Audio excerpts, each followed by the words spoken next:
So what is going on in Syria? Are we just looking at the empire using its poodle to take as much territory from other people, many Palestinians, West Bank, Gaza, wherever, as possible before we bring the hammer down and cause everything to shut down?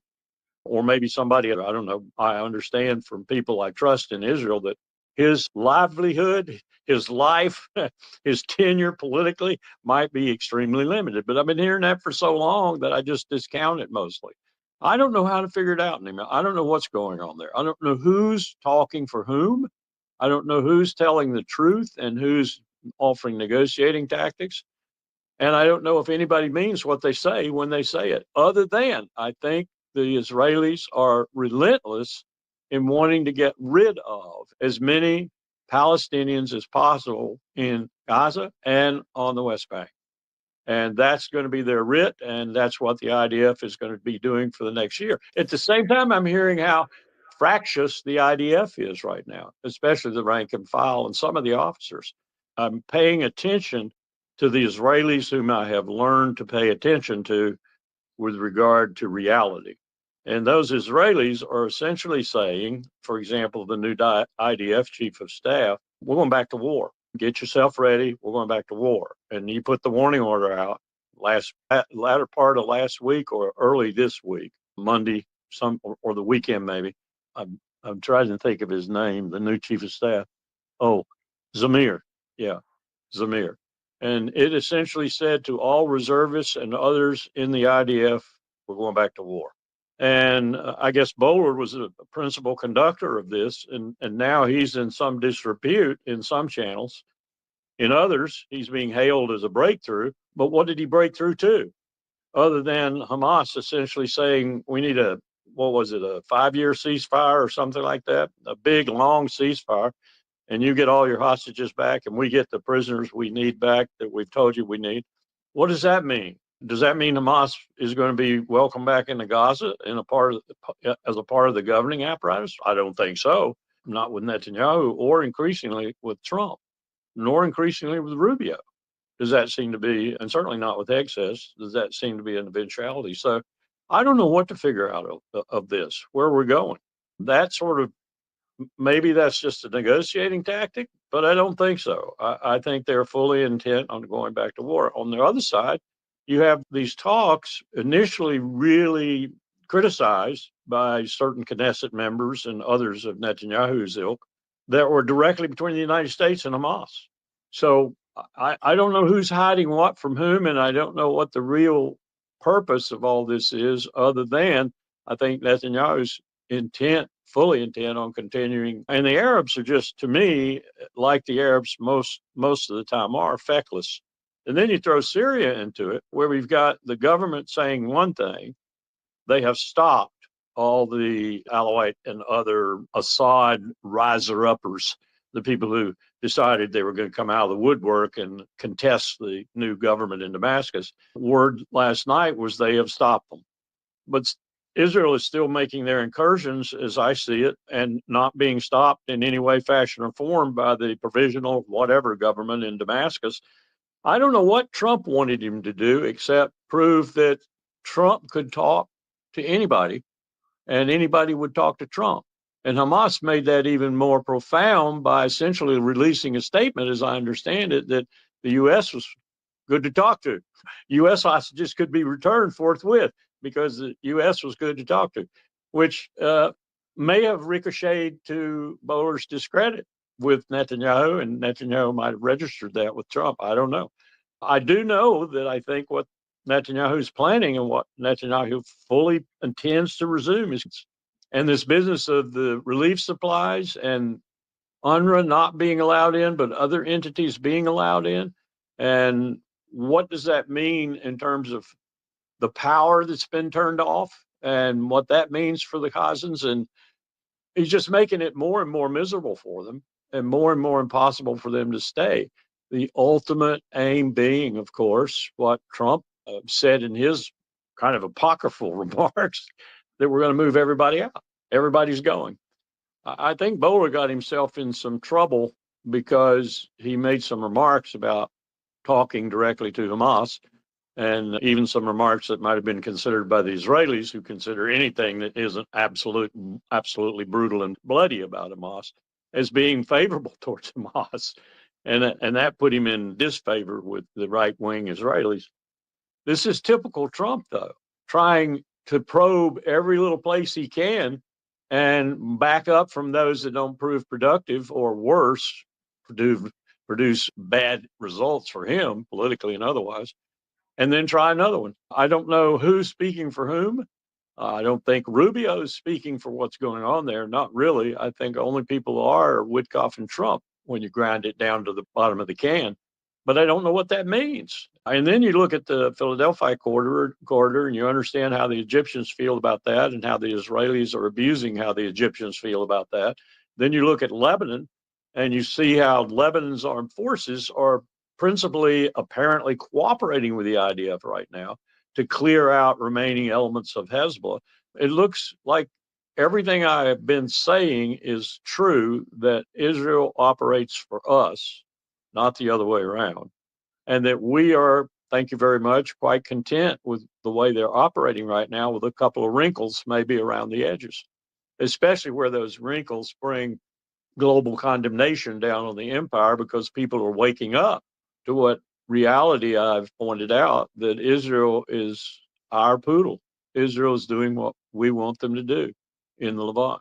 At the same time, Israel's violating the ceasefire that they signed years ago, it seems weeks, months ago, and they don't have any intention of leaving Lebanon anytime soon. Same with Syria. They're still taking territory in Syria, and the government in Damascus doesn't seem to have the capacity to keep them from doing that, nor does it have the capacity to keep the Israeli Air Force from patrolling the south rather vigorously and making sure nothing develops down there, Iranian or otherwise, Syrian, that might threaten Israel's incursions into Syria.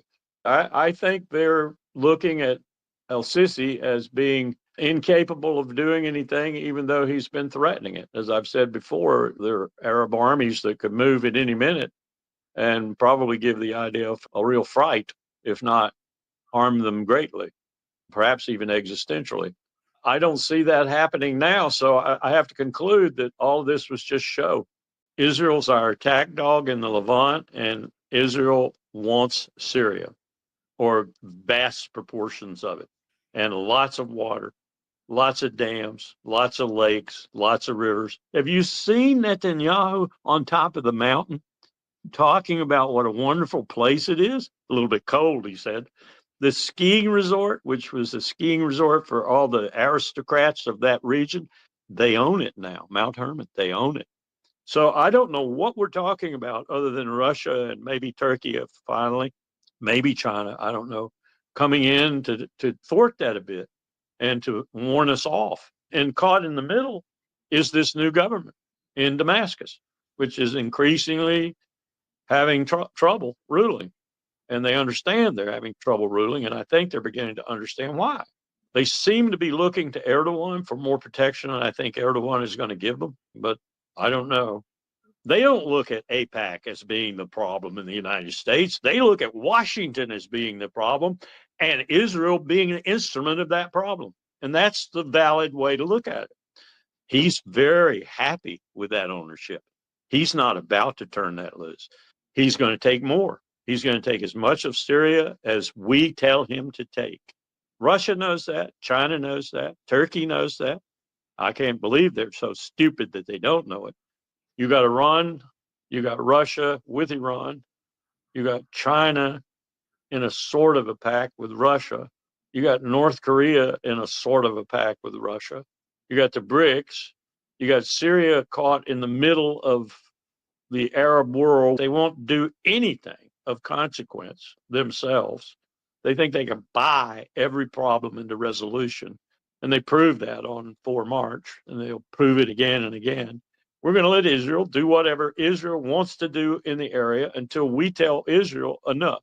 And you got a leader in Damascus who showed some real skill and talent and bravery and courage in getting his country back, for a lot of people who are now returning and finding that it isn't as nice as they thought it was going to be, because people are still contesting the ruins the bones, the carcass of Syria.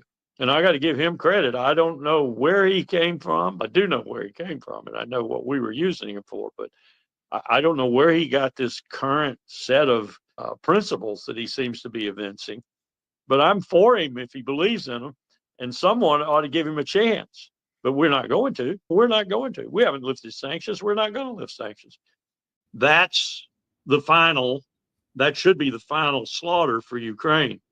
But I don't blame Putin for not being interested in giving up anything that he's taken, and I wouldn't.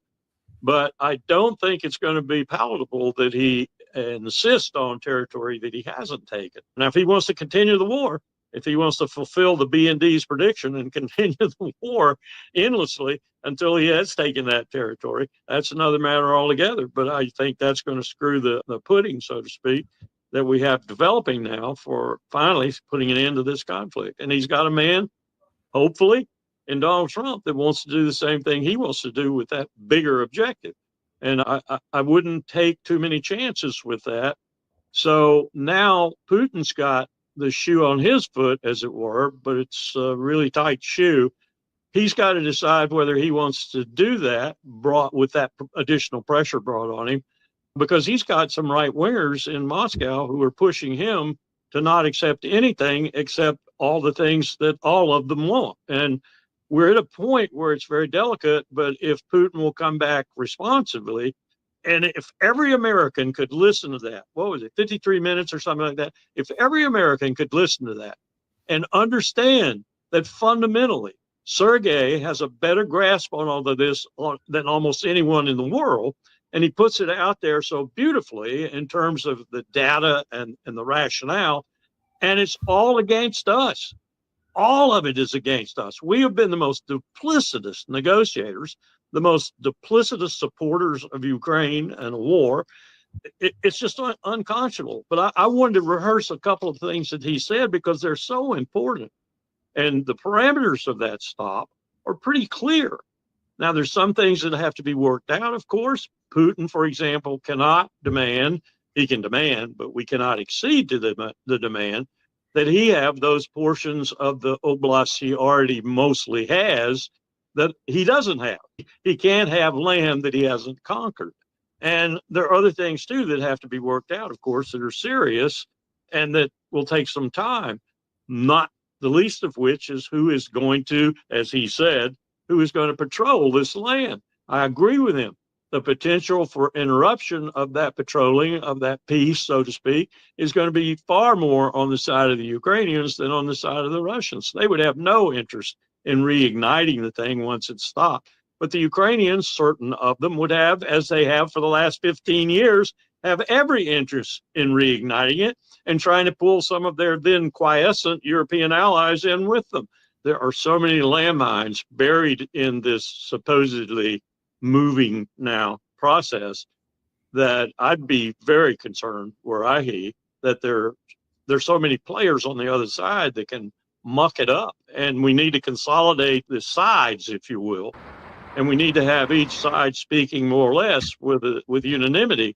And the unanimity is forged by the fact that we want a stop to this war. We're looking at a situation where tit for tat has worked. We have agreement on both parties, Russia and Ukraine's side, for a 30-day ceasefire. And we, as an after effect of that, very cleverly, we reinstituted intelligence sharing and weapons. I think the world is awakening to that point, too. And it's not just that we're co-belligerent, as you said, though that is a powerful aspect of it. It's that we don't seem to care about keeping our word in any realm of endeavor, be it economic, financial, military, social. We just don't have the feeling that the hegemon of the world, the single pole of power, if you will, has to do that sort of thing. So we constantly violate our word. We constantly walk back on agreements we've said we were going to adhere to. Look at what we did to the nuclear weapons treaties, for example. And that's something that's very esoteric to most of the world because they don't know what they're looking at. They don't understand how dangerous these weapons are and how many there are and how we have destroyed all of the nuclear weapons treaties. The first thing he said was that Jens Stoltenberg, had emphasized upon his assumption of attorney generalship the defensive nature of NATO, and then almost immediately turned to China, as if NATO is going to do something about China. Then he cited the head of the BND saying war might end by 29 or 30. Where are you, Germany? Where the hell are you, German intelligence service? And then he went on to say Ukraine is more vital to Russian security than Greenland is to the U.S. You think so, President Trump? And then he talked about toppling the statue of Catherine in Odessa, and what an affront to Putin that was, and to Sergei too, I would assert. But then he talked about the most important thing of all, and I want to make sure I get this across. We have the nuclear powers, Washington and Moscow, a special responsibility to humanity, a special responsibility. You bet we do. And this opening to reduce both stockpiles and maybe bring Xi Jinping in as well to just halt his build out is probably as important, if not ultimately more important, than settling the Ukraine war. I think that I would make the comparison between what he's doing supposedly with regard to shutting down this bloody war in Ukraine and what he's doing in the Levant. I'm not sure there's an economic connection between the two, other than the fact that we have spent far too much on defense and are still spending too much on defense. And there's certainly a military implication. I don't know if you saw the report. We've been talking about this all along. The Army has these two programs going because they can't recruit enough Americans to serve. And the programs are, one, to get the fat off people, the 1/4 of American 18 to 24-year-olds who are too obese to serve. That program reduces their fat and lets them serve. Not only can they not recruit, they also can't retain. That's got to be played into this whole situation too. The other program, they're not intellectually capable of passing the battery of tests you have to pass to get in the military. So they teach them the test and then they pass. We just had our first report on these 2-year enlistees under these programs.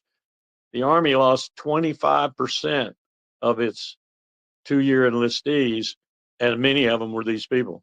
So I don't understand how he's thinking about these changes he wants to make and how they're to be ameliorative rather than damaging. And there are a lot of people out there now that are responding, Republicans who voted for him, who are responding about particularly the efforts of Musk that are causing people to lose their jobs, lose their salaries, of course. And they've got people in university, they've got car payments, they've got house payments, mortgages, so forth. It's not going down very well. Again, coming back to the midterms, it's not politically wise to be doing some of these things he's doing, or at least not in the crass way they're doing it and with the speed that they're doing it. And in some cases, I think the eras with which they're doing it. Some of these lawsuits the Democrats are bringing are not just politically frustrated lawsuits. They are genuine lawsuits from people who think they're breaking the law and very probably are right. But we're not moving fast enough on the one, Ukraine, and we're not even moving on the other one. We're just still going. And that's bleeding stocks and bleeding money too. So I don't know what Trump's intent is when he leaves alone the most excessive drain on American tax dollars, and that's the military. And he leaves the wars alone, which are because of the military and the need for the money to be spent on the military in these wars. He lets them go on, and they are draining the coffers as rapidly as Medicare or Medicaid. And that he's apparently going after with a vengeance now. It's just too much money going out to the military, far too much money going out to the military, almost $1 trillion now. So we're looking at the need to shut down both theaters, really. We're looking at the need to stop the war. And I'm not just talking about the brutality of the war in the Levant, or for that matter, Ukraine. They got the cursed salient now surrounded. They got it absolutely surrounded. And that's probably 10,000 of Ukrainians' best soldiers. They're trapped. They're either going to be captured or they're going to surrender. It's going to be if they try to fight. And since these are some of the better troops Ukraine has fielded, they might just try to do that. So this is going to be in the cursed salient. The first question I asked myself was, have things changed so dramatically? Because I remember when the British had to come to us for national technical means.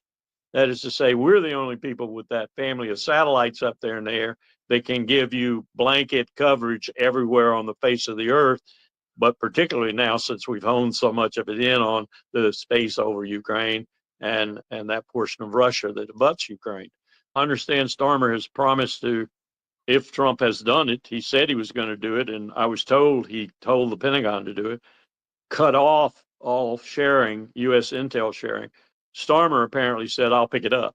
So how is Starmer going to do this? Was he just talking out of his rear end, which is Starmer's habit? Or does Britain suddenly have national technical means that match ours or come close to it so that he can give the guidance that we were giving to the Ukrainians, guidance in terms of weapons and such? If that's change, it's news to me. If the Brits have the same capability we do, where did they get the $100 billion just for the satellites to do it? I don't think Starmer, I think he's talking out his hat. I don't think he can give them, he may be able to give them a few things, but I don't think he can give them blanket coverage like we were giving them. The reason that European countries, call it the Five Eyes even, the reason Germany and others, when we were short human sources, and generally speaking, they were in the area we were looking at, and so they had better human sources than we did. We traded national technical means in a sense. We said, okay, you got access to our satellites and NSA intercepts and all that kind of stuff. We get human from you. That's the intelligence exchange we had. Very favorable. They did human really well. We did NTM really well, satellites and such. They have a very small stockpile. They call it their force de frappe, I think, the little force. So does Britain, very small stockpile. But the two of them together, I don't think they would be. I just don't think they'd be able to convince their people, the current leaders, convince their people to put the money forward to build out further.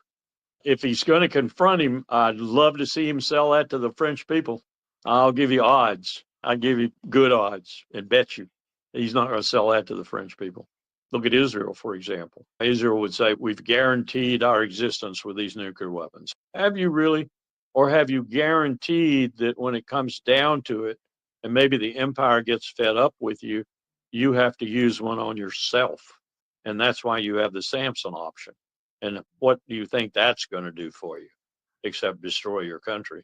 I don't know what nuclear weapons do for Israel, really. I don't know what we thought they did for Israel when we gave them to Israel.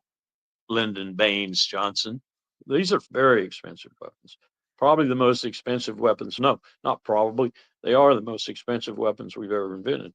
That's one reason when we were in the 2001, 2002, 3 period dealing with the AQ Khan network, you may recall, that was a very persuasive argument with people even like Gaddafi, who had lots of money, was how expensive these darn weapons are and how little you get back for that expense because you become, in many respects, a pariah state. I don't think Trump's going to put anything over on this new leader in Canada. I think he's a pretty formidable personality, and he's got a pretty solid character, and he's all Canadian, and he's not Trudeau. He's not one of the political families of Canada. He's a businessman, in essence. And I've listened to him for about 6 months now, periodically. And before, I think he really felt like there was a chance he could be the next premier or the next leader. And then I listened to him as he grew closer and closer to the possibility that he would be the next leader. I'm not so sure the Mexican president isn't of the same kind of character.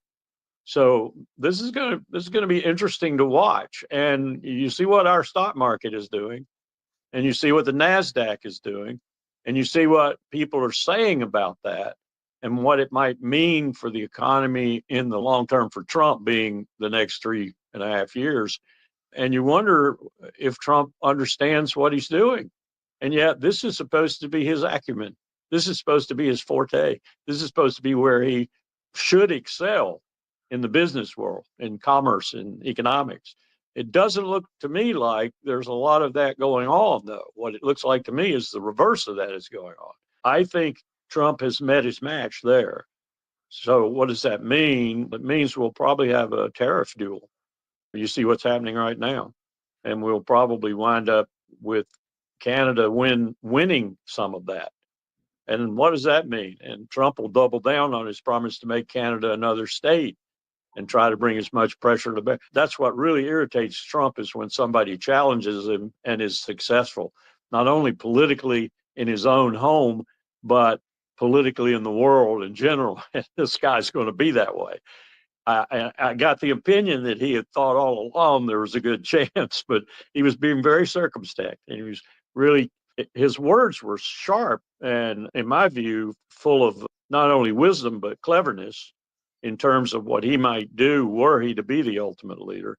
I don't see, I had this hope that not only would he end the Ukraine war, but some of the things he wanted to do, to include the organizational effectiveness, that's what we would have called it in the military, going after what Elon Musk is supposed to be single man in charge of, going after modernizing the U.S. bureaucracy, if you will. I don't see that happening very smoothly either.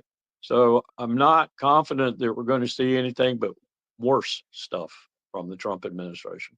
And that, to me, is the only thing Trump has, really. I'm sure the cult behind Trump, for them, he has a lot more. But for those people who flock to Trump, I think they're going to be disappointed pretty sharply, and that's going to reflect in the midterms. And what is Trump going to do when he loses big time in the midterms? The first question I asked myself was, have things changed so dramatically? Because I remember when the British had to come to us for national technical means. That is to say, we're the only people with that family of satellites up there in the air that can give you blanket coverage everywhere on the face of the earth, but particularly now since we've honed so much of it in on the space over Ukraine and that portion of Russia that abuts Ukraine. I understand Starmer has promised to, if Trump has done it, he said he was going to do it, and I was told he told the Pentagon to do it, cut off all sharing, U.S. intel sharing. Starmer apparently said, I'll pick it up.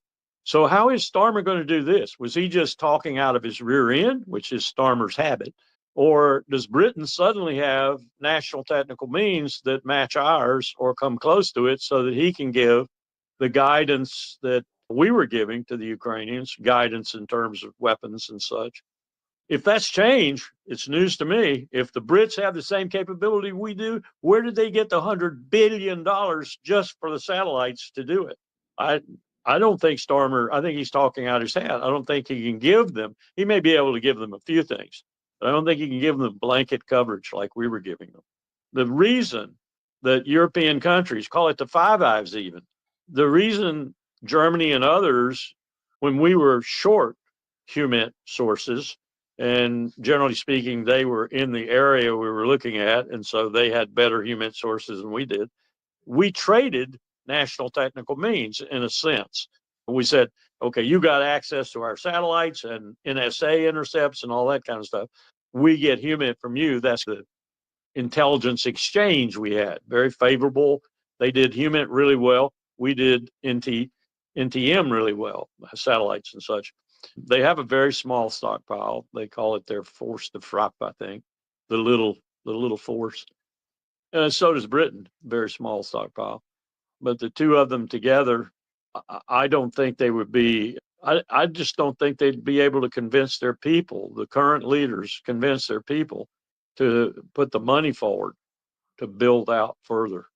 If he's going to confront him, I'd love to see him sell that to the French people. I'll give you odds. I give you good odds and bet you he's not going to sell that to the French people. Look at Israel, for example. Israel would say, we've guaranteed our existence with these nuclear weapons. Have you really? Or have you guaranteed that when it comes down to it, and maybe the empire gets fed up with you, you have to use one on yourself? And that's why you have the Samson option. And what do you think that's going to do for you, except destroy your country? I don't know what nuclear weapons do for Israel, really. I don't know what we thought they did for Israel when we gave them to Israel. Lyndon Baines Johnson. These are very expensive weapons. Probably the most expensive weapons. No, not probably. They are the most expensive weapons we've ever invented. That's one reason when we were in the 2001, 2002, 3 period dealing with the AQ Khan network, you may recall, that was a very persuasive argument with people even like Gaddafi, who had lots of money, was how expensive these darn weapons are and how little you get back for that expense because you become, in many respects, a pariah state. I think the real problem here, the real challenge, is not that Russia's going to attack other NATO countries like Biden claimed all the time and Blinken claimed all the time, or much of the American intelligentsia claims all the time. Oh my God, if we don't stop them in Ukraine, they'll be in Lithuania, Latvia, and Estonia next. That's bull. Putin has no intent on doing that. And he has no desire whatsoever to take on, to energize a reignition of NATO, if you will, and take them all on. He has no desire to do that. The problem's on the other side. So the violators are not going to be Russia. Russia's not going to attack Estonia or Latvia or Poland or any other place. It's going to be those countries irritated at the settlement that Trump might achieve, irritated at the fact that it was achieved over their head, and wanting to do something about that. And particularly people like Starmer, and I don't know about Merz yet. I don't think Merz is going to be able to put together a government that would support him if he did say he wanted to join Starmer and Macron ultimately and thwart the United States and keep the war going. But they will figure ways to foul this peace up. The problem is the people who want to keep this going because they hate Russians. They despise Russians. And they do not want the Russians in Europe. They do not want the Russians participating. They want the Russians to go away. They would prefer them to go on the other side of the Urals and all die. That's the way some of these people feel. That's the way Victoria Nuland felt. And this kind of hatred is difficult to deal with, especially if you want to bring the European architecture, security architecture, to include Russia. And I'm not so sure that Sullivan, Blinken, and Biden didn't feel that way too. It was very visceral with them. If we don't watch it really closely, and even if we watch it closely, they might figure out ways, because after all, they're there. They're at hand. And it's easier to operate from a base where you have interior lines and you are present than it is to cross the Atlantic and bring your power to bear. And especially when you're as flighty and as mercurial as Trump is.